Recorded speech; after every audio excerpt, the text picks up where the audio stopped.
I'm Hillary Hendershot, your host, and this is Profit Boss Radio, episode 118.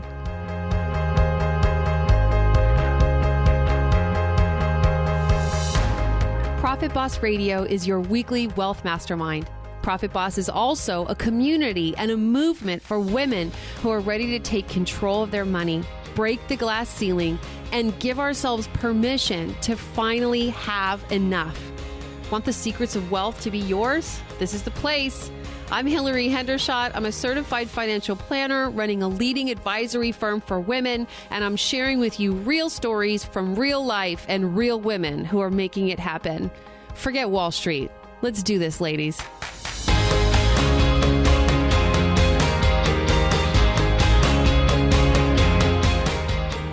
Well, most of our conversations on Profit Boss Radio are about how to keep wealth for yourself, how to earn it, save it, and how to grow it. And today we're actually going to talk about giving it away. You have probably found that as your financial life and life situation has improved, you begin to think more and more about the people who have less than you. A fundamental human want is to make a difference. We'd like to leave this world a better place than we found it. And for many, that means giving of your resources, whether that be time or money or both. Today's episode of Profit Boss Radio is all about how to get started giving and how to have that be a fulfilling aspect of your life and quite possibly an area where you are stretching into your own self-actualization, fulfillment, being the best version of you, being someone who walks around tall and proud, not out of arrogance, but because you have designed a life that aligns with your own principles and values, and you experience being congruent, integrous. We are at the top of Maslow's pyramid today. No how-to on charitable gifting would be complete, however, without mentioning that the new tax rules actually make giving your money away much less attractive starting in 2018 than it was in 2017 and before. That reason is that in the past, charitable gifts would be deducted dollar for dollar from your taxable income, thus reducing your taxes owed, assuming you itemize your deductions. For example, if you gave away $1,000, it would reduce your taxable income by $1,000, and assuming you pay about a 25% effective tax rate, you'd actually save yourself $250 in taxes. So in the past, it only cost you $750 to give away $1,000. It's a little discount, right? However, you had to do what's called itemizing your deductions in order to do that. You get two options on your taxes. You either take the standard deduction or you itemize deductions, whichever gave you a higher number. The standard deduction in 2017 was $6,350 for a single person, and part of the Tax Cuts and Jobs Act that was passed in 2018 nearly doubled the standard deduction to $12,000 for single payers and $24,000 for married couples. The impact of doubling the standard deduction is that fewer taxpayers will itemize their deductions. You'll just take the standard deduction because it's so much bigger than before. But this is not a tax episode, okay? So if you want to know more about the Tax Cuts and Jobs Act, sign up for my webinar, okay? The largest tax code overhaul in 31 years is called the Tax Cuts and Jobs Act, and it took effect this year. If you want to know more about it, if you want to prepare yourself for what's coming, I'm inviting you to register today for my upcoming tax law update webinar. It takes place on Wednesday, September 19th. So if you're listening to this as it airs, you've got like a day to sign up for this webinar. And of course, there'll be a replay, but so definitely get registered. This webinar can prevent you from paying too much in taxes in 2018 and give you the facts that you need to know.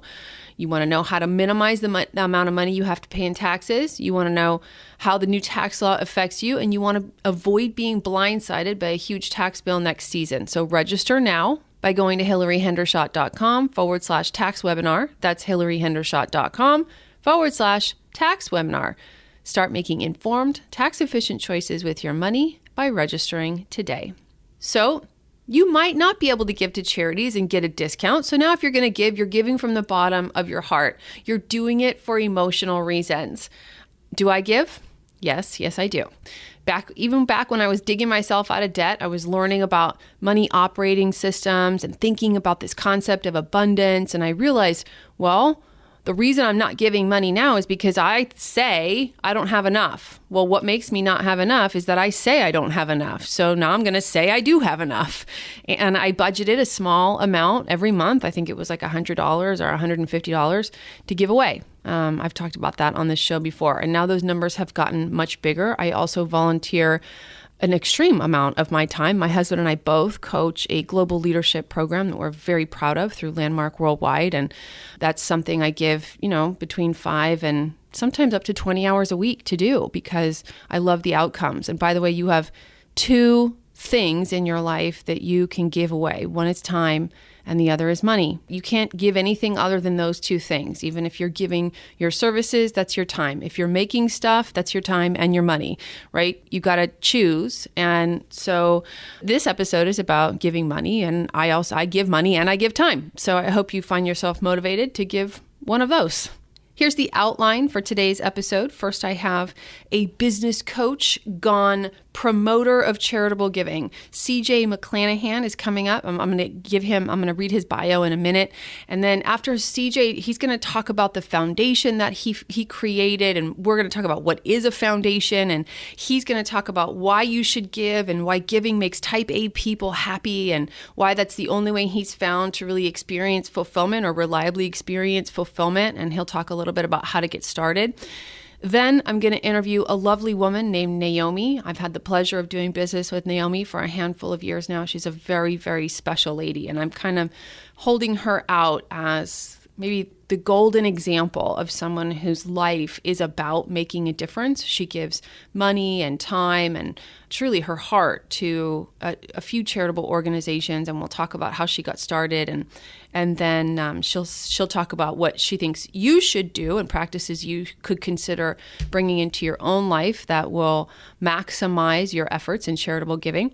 And then we will talk about a guide to getting started gifting. Okay, so there's 3 sections. First, we're talking to CJ, then we're talking to Naomi, and then we're gonna do next steps, action items. How do I actually get started?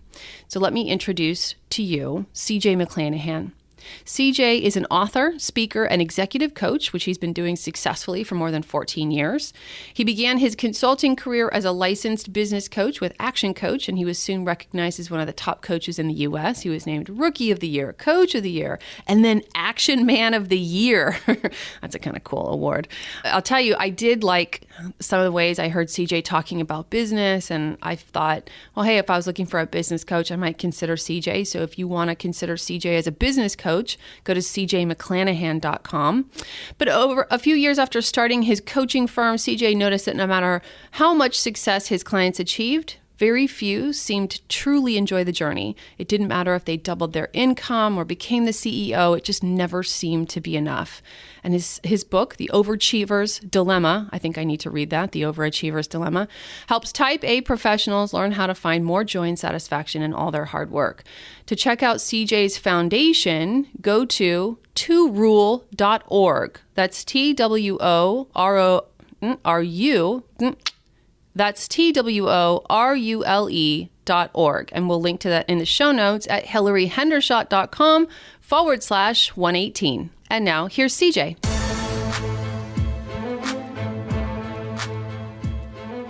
Hey, CJ, welcome to Profit Boss Radio.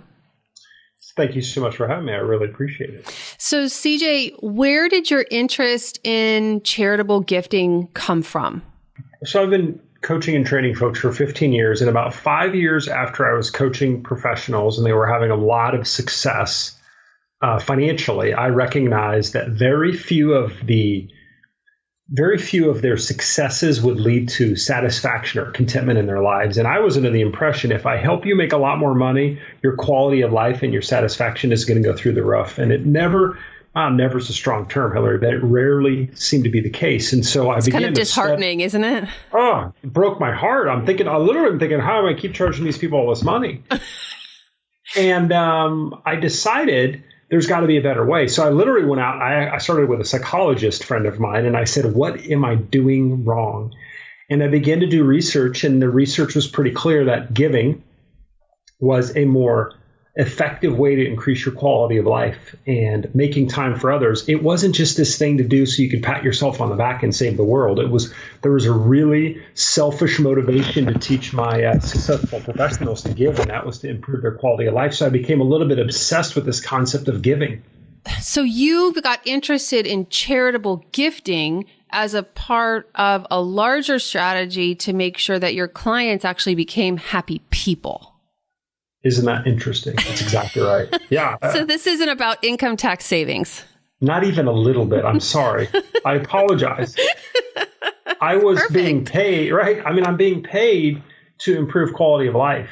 Yeah. And so I'm kind of checking the box of all the different ways you can improve a quality of life. And I decided that I had to try something different than just making more money because it wasn't working. Mm-hmm.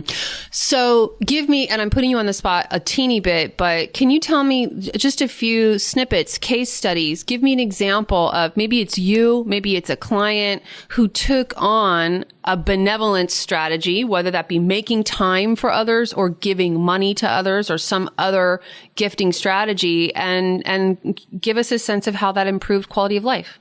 Yeah, so I'll go with me because it's my favorite topic and it's the thing that's closest to me is, so I'm your classic overachiever, make more money, outdo everyone. And I reached a point where I said to myself, I will start giving more of my time and money to other people as soon as I have more money, as soon as I have more time. And about 8 years ago, my wife and I began to truly give away 10, upwards of 15% of our income away. And in the beginning, we were terrified to do it. I mean, petrified. Since then, my quality of life has improved. My business has grown every single year. And I don't know that there's some karma out there that says give more and I'm going to press a button and you earn more. But what I found happening is that the way that I approached every day was I had more joy and happiness in the way that I approached my life. And that just enabled me to do better work, enabled me to get better clients, enabled me to ask for more fees.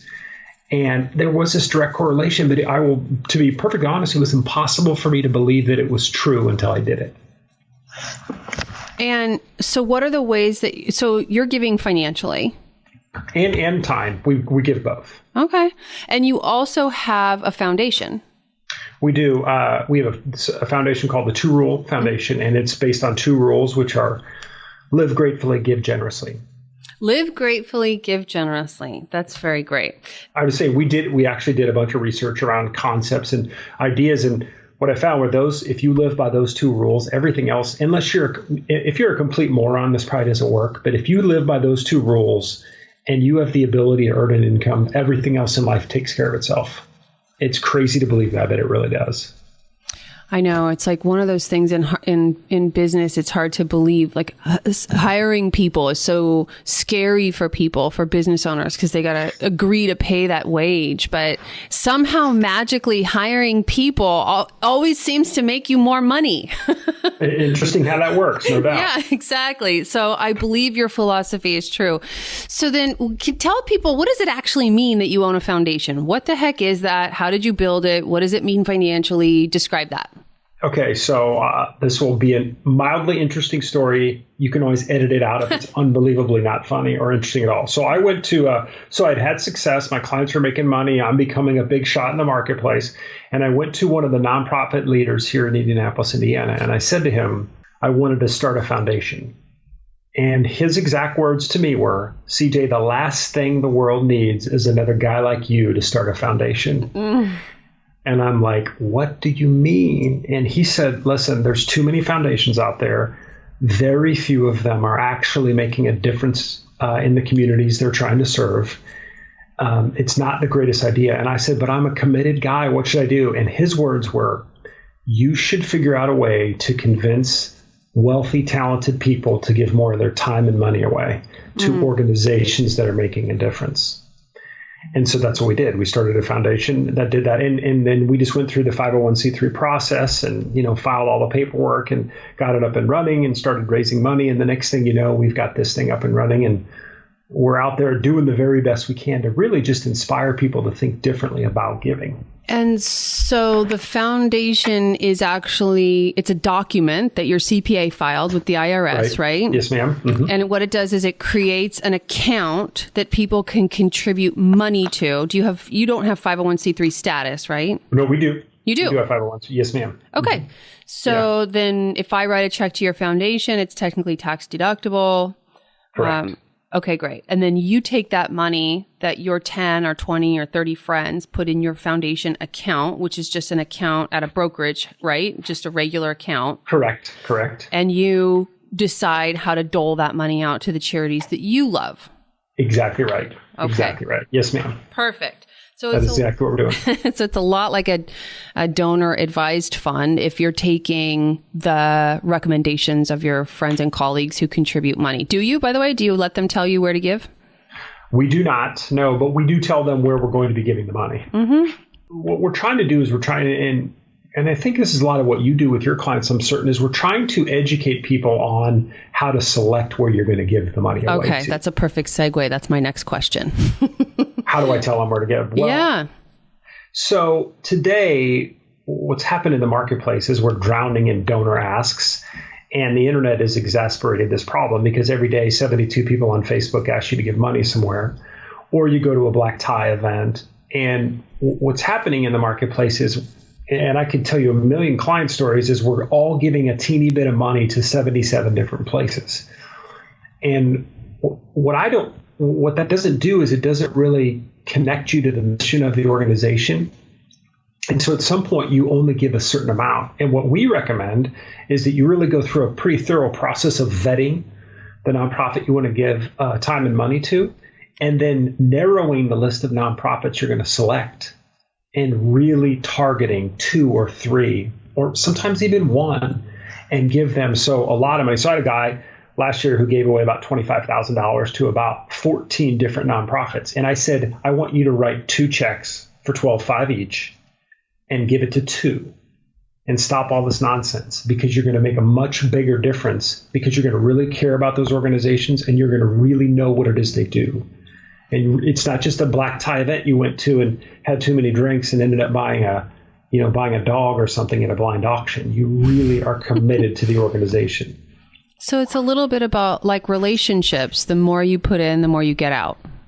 Oh, no doubt about it. Yeah. I mean, you and everyone we know, we all give money away to organizations we couldn't tell you who it was 2 weeks later. Yeah, guilty. Yeah. Oh my gosh, all the time. We're always throwing our credit cards around. Oh, here's $100 to whatever it ends up being. But I'll tell you what, when we did it, we made a meaningful amount to us and our family, a big check 6 years ago to an organization in town. And at the time, I almost threw up when I wrote the check. Since then, I've been heavily involved, and I feel every day like I'm moving that organization forward. I never regret giving that money away. Mm-hmm. Now, at the time, I literally almost puked. I was so nervous to write that big of a check. But now I'm committed to that organization. And another thing it does is it allows you to say no. It allows you to say no to other organizations easier, because you can be honest and from a place of integrity and say, hey, listen, I've chosen these 2 organizations and I'm saying no to everything else. Well, that makes sense. And I like the idea of you having the opportunity to become a donor in the organization who gets paid attention to, that you can kind of earn some status or some cred with the board and the executive director. And that might provide you more emotional benefits as a donor. Do you think? Oh, my gosh, totally. If you have a oversized ego like I do, I like going in there and saying, hey, listen, you're not going to hire that person, and here's why you're not going to hire that person. And I mean, they listen to what I have to say. Yeah. Oversized ego. Love it. Oh, Love it. It's out of control. It's out of control. Yes, very good. And so let's talk about, I asked you how you tell people how to select charities, and your answer was more but from the viewpoint of the donor. So saying what's going to benefit you as a donor. But I thought that you also have a framework about which charities actually are deserving of your dollars.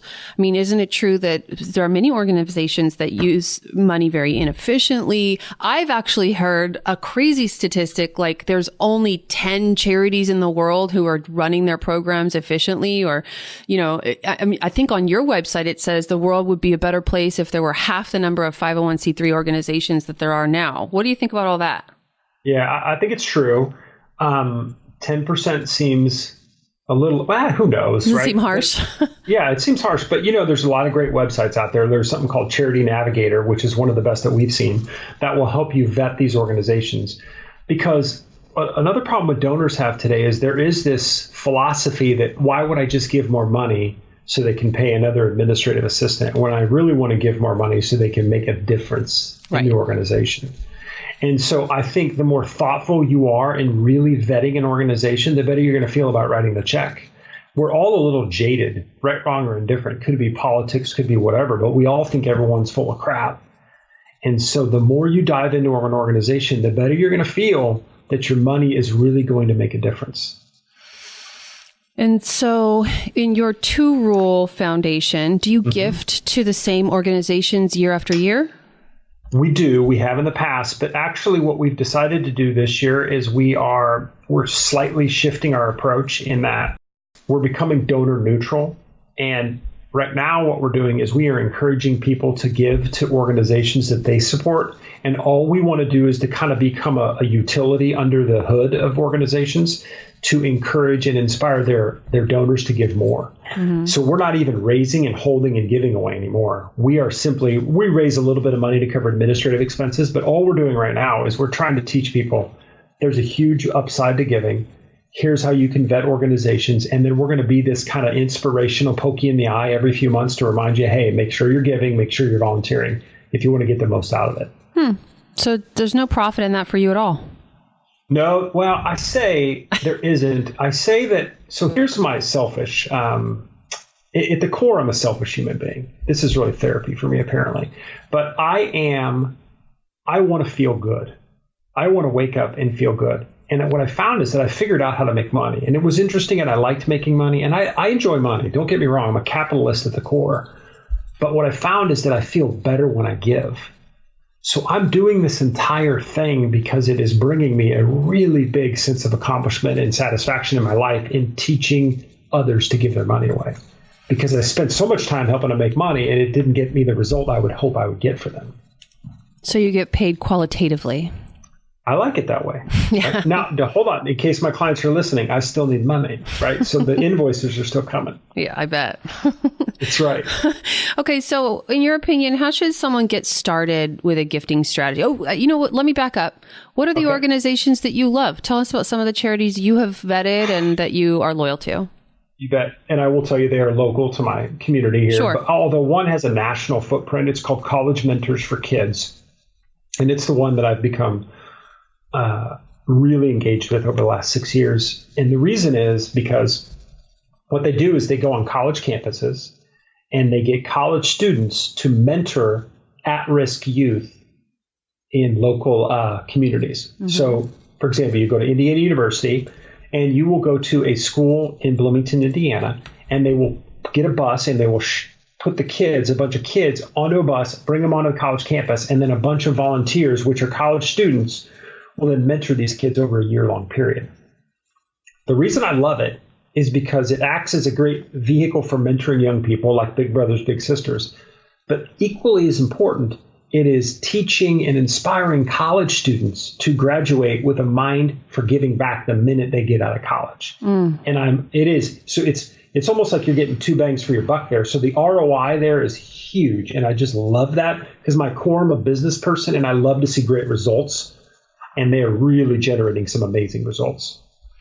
Love it. So it's like you take kids that didn't have anything to give, mentor and develop them so that their cup is full, so to speak, and then they become givers.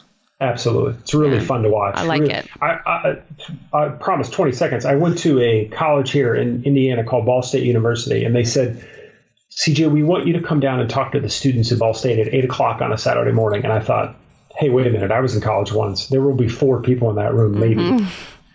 This is a small college. There was 95 kids there at 8 o'clock in the morning, and they couldn't wait to hear the message because they loved giving back so much. And I thought I was so immature at this age. I would have never done this. Wow. And I was just inspired to see the room. Yeah, that's fantastic. Okay. Other charities that you love? Well, there's another local organization called the Shepherd Community, which is about ending the cycle of poverty, which is something that I'm a little bit obsessed. Yeah, let's call it obsessed with, in that giving kids an equal footing. Because my first introduction to giving back was with Make-A-Wish Foundation. So the Make-A-Wish organization, as you know, goes out and finds kids at risk or kids that are going through a difficult time, and it gives them some sort of a wish. So I went to a young man, and his wish was to go to Walt Disney World. I met the young man. I met his mother. His father was in prison. He was 5 years old. I got in my car. I drove back to my home, which is a north suburb of Indianapolis. I got out of my car. My 5-year-old ran and jumped into my arms. At that point, I realized that the only difference between that 5-year-old down there, who has very little of an opportunity, and mine is where they were born. And I became a little obsessed with this concept of helping even the playing field. Now, I'm a capitalist, so I'm not a huge fan of the government redistributing everyone's wealth, but it's not fair that one 5-year-old doesn't have the same opportunity as my own. So a lot of the organizations we've supported have been helping kids kind of get that even playing field. Okay. So that's your soft spot. It is absolutely my soft spot. Yeah. A lot of the people, I get to see a lot of people's tax returns. So I know where people actually give and how much they give. In my purview, a lot of people give to the ASPCA. A lot of people like to give for animals. So really? Yeah. Huh. Yeah, that's what I see time and again. I guess it's a fairly, how do I say this? No one can say they don't love animals, right? Oh, no doubt. Yeah. So anything else we should be talking about in the ecosystem of why to give, where to give, how to start giving? Maybe you could talk about a getting started plan or what you'd recommend to someone who's just new to the idea. Yeah, the first thing I would say is first make a commitment. Listen, I'm going to start giving away more. And the reason I'm going to start giving away more is just because I want to be a bigger part of something and make a commitment. And when I say make a commitment, make it to someone else, make it to a friend, your spouse, whomever it is, and pick one organization and begin learning a little bit more about it. Just test out the waters a little bit. And when you make that commitment, don't just write the check. Go visit the organization, read about them, figure out what they're all about, because writing a check is almost really too easy. And so what you need to do is you need to not only just write that check, but figure a little bit more out about it. Once you do those two things, believe it or not, you're going to get the itch. You're going to get the bug and figure out something that you really love. Yeah, very good. And has the new tax law paradigm changed your gifting strategy at all? Because you can't now probably itemize your charitable deductions, and so you probably will not get tax credit for those gifts? Yeah, it has not done it for me. But I am hearing that in the marketplace. A lot of my donors are beginning, not my donor, well, some of my donors are beginning to question and wonder about that. I mean, Are you seeing that in the marketplace as well? Well, so the new tax code is just coming to bear. So the first time people will see the actual impacts of it are by April 15th of 2019 for the 2018 tax year, right? But I'll be honest with you, maybe it's my subsection of people, but my people who I know intimately aren't necessarily gifting a lot of money right now, right? Okay, so it doesn't matter. It doesn't really matter.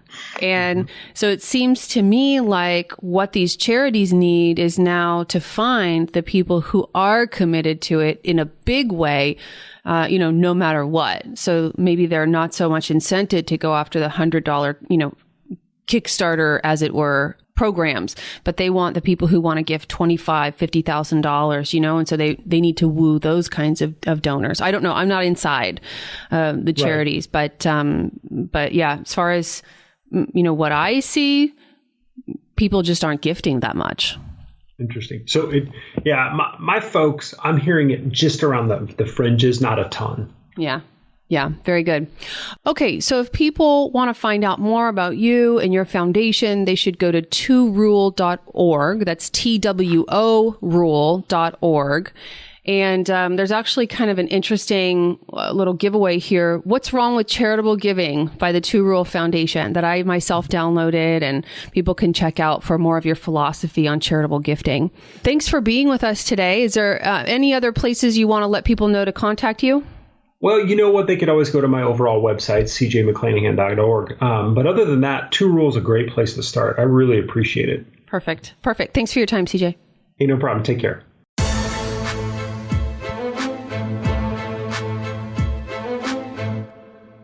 Hey, this is Hillary Hendershot jumping in here really quick with my hat in my hand. I have a request.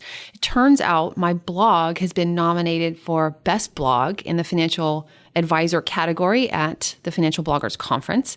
And I would just love it if you would vote in the People's Choice category for my blog. I'd love to win. So if you would,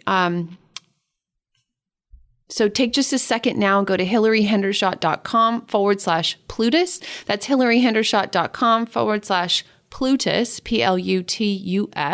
That will direct you to a form. It's a little kind of a strange form. It asks you for your name, your email address, and then it wants your website or project URL and your website or project name. So it wants to know who you are. If you don't have a website or an online project, just put my website and my name, and it has to be formulated http://hillaryhendershot.com.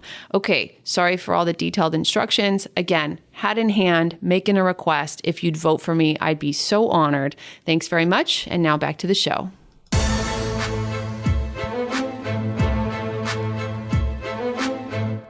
And now I'm introducing Naomi Carmona Morsehead. Naomi was born with a congenital heart defect, and her life-saving open heart surgery, which was paid for by strangers, gave her a unique view of life. In her childhood, Naomi never managed to feel normal, and despite raising 3 beautiful daughters and achieving business success, she felt stuck. At age 61, Naomi chose to make what she calls a brave heart shift. She broke through physical, mental, and emotional barriers to become a high-altitude adventure mountain climber. In 3 years, she climbed 61 mountains.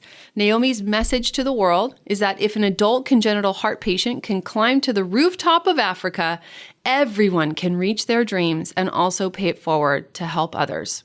We'll link to Naomi's book, Women Who Rock, at hillaryhendershot.com/118. Please enjoy this interview with Naomi Carmona Morsehead.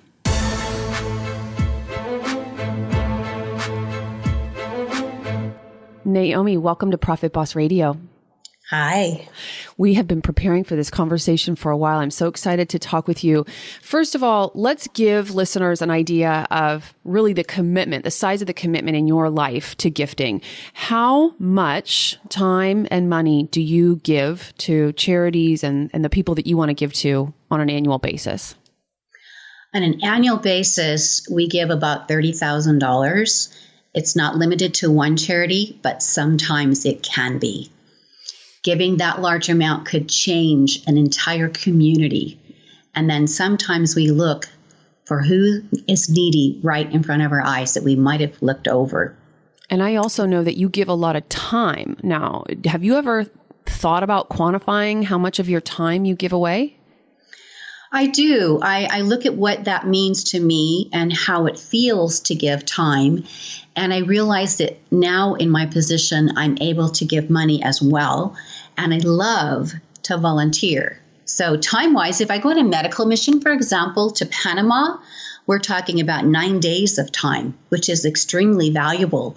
And my opportunity there is to see lives change and children walk and move that couldn't move. There's no comparison. How many days? I don't know, 9 times 24. That one trip alone, 240 hours. An amazing opportunity to even give a smile is a gift of time. Right. And how did you get started giving? How did that seed get planted in your heart? Tell us about your journey. Well, my parents are missionaries, and so they didn't have a lot of money. But I started giving when I was literally out of my own pocket. at age 15, I was supporting an athlete at a college, and I supported him and then his family for 25 years. So $15 would be $300 a year times 25 years. It becomes a significant amount at the end. As an adult, after I lost my first husband, and my new husband and I were looking for something to do to help people with a heart project. And I'm a heart patient, so I thought, well, okay, let's find something. But I really didn't want to be around heart patients. So this particular group I found was saving children by doing surgery in America. Eventually, they changed and started sending medical teams overseas. And I got the vision, what if we could go on a medical mission and see these kids get surgery? We did, and we decided to, that was $3,000 per child. We decided to start doing that, and eventually that led to a very big bucket of money. The beginning of that time was meeting a little girl who'd flown in from Ecuador who had scoliosis, which means her back was misshapen. And by the time they got her in for the back surgery, they found out her left lung was collapsed and her heart was broken. And they called me and said, please come to the hospital. Maria Jose has surgery on the 1st. Can you come visit her? And not knowing, I loved the little girl like she was with the scoliosis. It didn't occur to me what would happen when I walked into ICU and I completely lost it. And I saw myself 54 years earlier in the same position where a stranger had paid for my surgery. And here I am today. And I didn't pay for her surgery, but I wanted to pay for future. And that's how we changed. We decided to save children so they could breathe and have a life just like me. It's really beautiful. So at this point, Naomi, you've given so much. And I know because you and I have a personal relationship that you carry with you the meaning and the profound difference that you make in people's lives. What's that like to be someone who gets up in the morning and to know, do you experience that on a daily basis to know that you make a difference? What's that like? Well, actually, I have all the 19 children that we've saved so far. I have their pictures on my wall. So I see them every day. And I understand that if we are able to save one person, that person's circle of influence is 200 people. So saving 100 children's lives would be times 200. So it's a huge number of being able to do that. So there's no way you can quantify. It's a warm feeling. It's a magnetic feeling. It's when I speak at the Boy Scouts, and I expected them to give me $25 as a gift for mending children's hearts. They didn't. They gave me $100. And at that time, I had $2,900 on my way to the $3,000. Those Boy Scouts saved a kid's life just by their $100 donation. That made me cry because I didn't even open the envelope for 3 days thinking it wasn't that much. But it saved their life. So every small gift and every large gift, cumulative is what I've learned. And therefore, I'd rather save my money every month and come up to a larger number and give that larger number to make a bigger difference. Whereas before, I really only had $15 a month. So you got to start somewhere. In my position, I know that there are a lot of people out there, specifically, I talk to a lot of women whose life exists when we cross paths, maybe in the context of scarcity. There's not enough. And as long as I've known you, you've always been in abundance. Now, do you think that the context of abundance came first for you? Or do you think that you generate the context of abundance so that you'll always have enough to give money away, right? The numbers are the numbers. And no matter your view, you could look at the number and say, well, this is how much I have, I can't afford to give, or this is how much I have, I can afford to give. And so I'm just asking do you generate that on a daily basis, or does it come naturally? Is it just that way for you? I don't think it comes naturally to any of us, except for reciprocity is when you give, you want to pay it forward. Mm-hmm. In my case, I believe that my heart surgery at 10 years old was a time that I really made a relationship with God. And I said, you give me the instructions and I'll do whatever you tell me. And so that kind of conversation has continued, and that has increased my ability to give, but also sharing. When my late husband and I raised our 3 daughters, we had a storehouse account.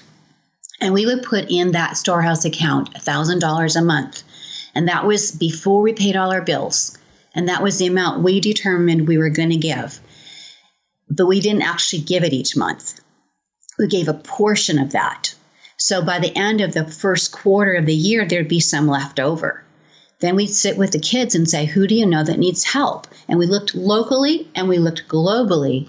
And if we found someone and the kids wanted to buy a shirt for a kid at school or pay somebody's lunch the next day, we paid it forward by letting them use their vision to give away something that we had set aside specifically for that. Mm-hmm. So that kind of, you said, did it come naturally? Yes, because to see your children sitting around the table and you only have $25 left over that month or that quarter, and they say, I know what we can do. And they've been dreaming and thinking of how to pay it forward. That is such an enlightenment. And they have continued to do that all their lives, even though none of them make millions of dollars. Mm-hmm. Well, I think the emotional benefits are clear, but let me just ask you anecdotally, do you experience that you have more because you give more? Absolutely. Yeah. Absolutely. We see it, we feel it, and it literally comes into the bank. When a check comes at the end of the year, or even right now, we just got a check that came in that we were not expecting. Mm-hmm. My husband's first thought was, who can we help? Aww. And he wasn't like that 15 years ago. He wasn't brought up the way I was with the emotional thought of, I want to help, I want to help. His was more conservative. His background was very different than mine. So when I heard him say that, I love watching my husband write checks and write the envelopes and stick the stamps on, because I know you could do it online as well, but there's something tangible about the written gift. Mm-hmm. And being a giver and writing a check for $10,000 is so much fun. That's fun. And do you give gifts to individuals too? So maybe a single mom, or is it usually charities? We really do research. What is that charity spending? Are they using it priority for programs? And if we find a program we really want to support, we support that specific program. We don't give in general to anybody. We give specific. We're looking at how do they spend their money? Is it reasonable? And charities are always looking for ways to increase their giving and how they can pay it forward. And so if they're not being successful and they're struggling, there might be something wrong with the administration or the thinking process. I'd rather not support that. I personally support the charities of people that I know, that I've met, that I see what they're doing. I'm allowed to visit it, their office and their work, whether it's local or global. And that's a huge piece of giving that I know every dollar is going for what I designated it for. So it's charities, not people. It is. It could be a person, right? I could say I want to pay for Maria Jose's, she doesn't need another surgery, but if she did, I could ask them to designate it there. And depending on the relationship, they might have to take out their 8 or 10% for their administration costs, but I know that the majority of my money is going to go for that particular program. So it could be for a person, but I don't give directly to the person. Is that what you mean? Yeah, that was exactly what I was asking. Thank you. So how do you make giving important in your family and daily life? By observing other people, what their needs are. People who are in trouble always express it. They look different. I think giving a smile is just as important as giving $100. But I'll tell you, I spoke at a senior citizen group in San Diego, and I didn't ask them for anything. I just shared about Mending Hearts, that we have an intention to save 100 children. And as the people walked out and said, thank you, this one man who could hardly walk at all pulls out his wallet and hands me a $100 bill. I cried. Mm-hmm. You see, he's giving something to me so I can pay it forward. Yeah, it's beautiful. And I think you've also trained your children and grandchildren to gift as well, right? Absolutely. We do a blanket factory every year, and the kids come and cut and hand tie blankets that we send all over the world. But we also give to domestic violence, single mothers outreach. We want to make sure that the kids know how to do that. Training the children at a young age to share. Let's say they had $1. I know it's a very small amount today, but if they had $1 and they broke it down into 10, I would ask them to give 1 dime into a cup. And when that cup is full, let's go do something. What if it only bought one nail polish, but you knew someone who'd been wanting to paint their nails and you gave that to them? It's a small gift, but it's a huge gift because you save the money to pay it forward. And I think that's the same. If someone gave me $1,000 to save one child, which I can do now with open heart surgery in Africa, or they gave me $3,000 to save 3 children, the gift is from their heart. They on purpose paid it forward. And I believe that blessing is going to come back many, many times. And by the way, Naomi, that really is a beautiful legacy that you're leaving with your family, right? Because your grandkids will continue to give and gift, and each time they do, they'll think of you. That will be your place in their heart. So I think that's really beautiful. What if you met someone who wanted to start giving? What would you suggest they do? How should they get started? I would definitely decide on a number, because having a goal and having a date that you're going to have it done by is the most important. So if you have a significant amount of money and you say, I want to save taxes, that's a particular number. Or if you say, I want to start giving, that could be another number. So I wouldn't start with any number that's out of control, but I would decide on a percentage of how much money I bring home so that I have a specific number.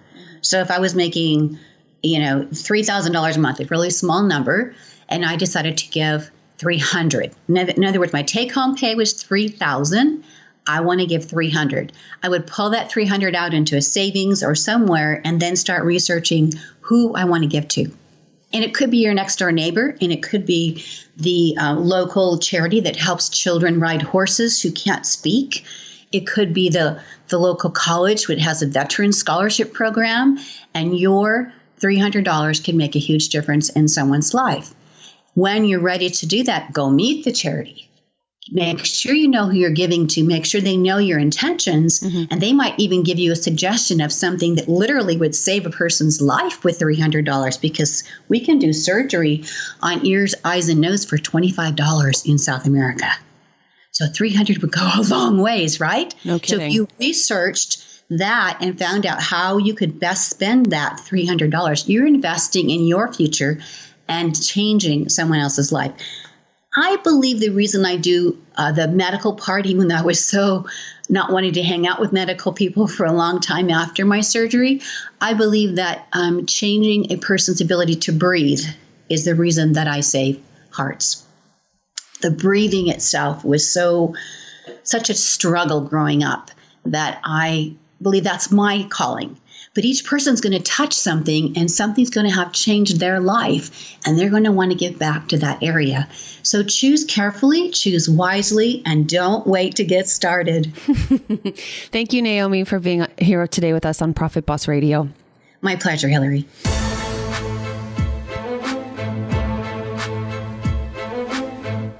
I just think Naomi is such a special lady and was really honored to have her on the show. So I hope you enjoyed that and took some cues for yourself. So let's talk about how to get started giving. And I wanted to quickly mention that in my research for this show, I did find a TED Talk by a man named Dan Pallotta. And it actually changed how I think about charities and thinking about which charities to give to. His TED Talk is called The Way We Think About Charity is Dead Wrong. And you can find it, we'll link to it in the show notes at hillaryhendershot.com/118.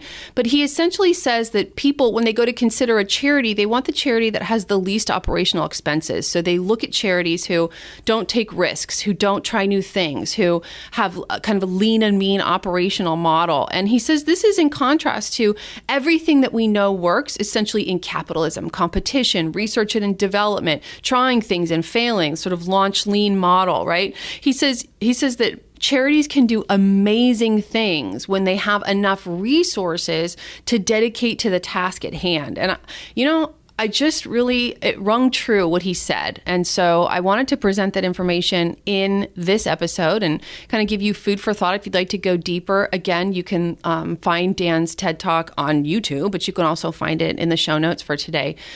And I just found that to be really interesting.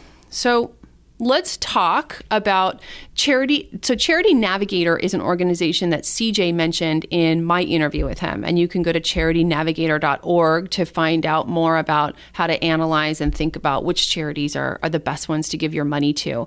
And they have an article on how to get started giving. So I thought I would talk you through these steps. There's 5 steps. The first step is to identify the charities and causes you feel strongly about. So I've said before on this show that my thing is about empowering girls and women to live their fullest lives. I do have a soft spot for animals, so I do give to the local ASPCA and other non-kill shelters. I know people whose lives have been touched by war or cancer or cystic fibrosis, and they give to those organizations. So really the question is, what moves you? How are you especially interested in making a difference in this world? Pull together a list of charities that match your interests. Okay, second step, according to the article, is to research. Make sure you're giving to a 501c3 organization that is well run, has financial resources and flexibility. Check to see that their donor communications are accountable and transparent so that you'll know what they did with your money. So you're doing your research, doing your due diligence. The third step to informed giving is to assess and measure impact. After all, you're giving to this charity because you want to make an impact, and impacts can be measured in real results. How many people are they helping? What size impact did they make? Are their impact statistics growing or shrinking? Talk with the charity about its accomplishments, goals, and challenges. Fourth, consider giving with no strings attached. The article says, hey, you've done your due diligence. You've decided to trust the organization. Now let them do what they want with your money. Finally, final step, number 5, follow up. 6 months or a year after you give, find out how they used your money. You're not looking for an itemized list of expenses. You're looking for a progress report to give you a sense of whether they can clearly communicate their results. If your charity can't tell you what kind of results they created from your investment, go back to step 1 and find one that will. There you go. I hope that helps you get started. And I would love to hear from you. If you want to send me a voice record, just hit that record button in your media player and on your smart device and email that voice record to media@hillaryhendershot.com. Tell me what you learned from this episode, which charities you love to give to, what you've learned about charitable giving, or maybe if there's something I missed that you want people to hear. I would love to play your voice, your message on the next episode of Ask Hillary. Thank you so much for being a listener of Profit Boss. It's absolutely one of the top loves in my life to sit behind this microphone and talk to you. I couldn't do that if you didn't download the episode, subscribe, and listen every week. So thank you. You know, last week was our first week on the air after 9 weeks, and there's tens of thousands of podcasts out there for you to listen to. And I was floored when I saw that several thousand people downloaded the episode, and I hope listened to it. So thank you. I'm touched, and just know that we're connected. And now's the section of the show when we talk about iTunes reviews. I wanted to thank Brad Johnson 25. Brad interviewed me on his podcast, actually. Hillary and I originally connected via podcasting, as I have a show specifically for financial advisors, and she came on the radar as someone who is literally changing the game in financial services with how she has utilized technology and podcasting to serve her audience and clients. She has an abundance mentality and literally shared her full playbook in hopes that it would serve other advisors out there. I can't say enough good things about Hillary. Just listen to her show and you'll understand. Brad Johnson, host of the Elite Advisor Blueprint. I'll say one thing about Brad. That guy has a lot of energy, okay? He is super positive and gets really excited about stuff. So I'm honored that he got excited about Profit Boss Radio. Next review is from Marsaran. Marsaran says, a dedicated listener since July of 2016. Hillary and these podcasts have changed my life. I'm forever grateful. I learned something from every episode and I share it with everyone. I admire your work and I'm always inspired by your guests. Thank you. You're welcome, Marsaran. And finally, from Three Buoys. Three Buoys says, thank you for your work. I recently heard you interviewed on one of my other fave pods, more on motherhood and mindset, and now I have been binge listening on yours. Thank you. You're welcome, Three Buoys, and thanks for the review. All right, that's it for today. If today's show and content helped you out, hit share in your podcast player and just send this episode to a friend. Would you help me get the word out? I would truly appreciate it. Enjoy the rest of your day, Profit Boss.